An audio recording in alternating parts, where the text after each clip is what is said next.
Sumailalim sa isang pagsasanay ang mga kapulisan ng Camarines Sur Police Provincial Office sa isinagawang Modified Handgun Marksmanship Training for the second quarter, calendar year 2026.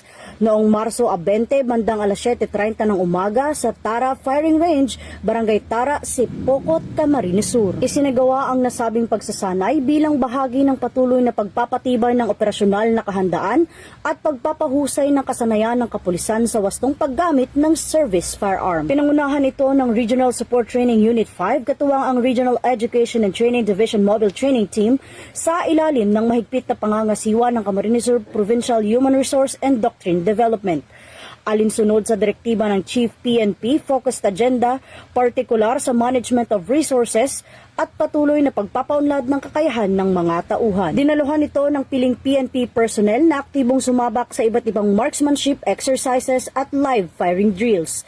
Itinampok sa pagsasanay ang pagpapaigting ng firearm proficiency, tamang handling ng service weapons, mabilis na pagdedesisyon sa tactical scenarios, at pagpapalakas ng situational awareness na mahalaga sa aktwal na larangan ng operasyon. Ayon kay Police Colonel Virgilio O. Olalia Jr., Provincial Director ng Camarines Sur PPO, mahalaga ang ganitong pagsasanay upang mapanatili ang disiplina, kahandaan at kahusayan ng kapulisan sa pagtupad ng tungkulin.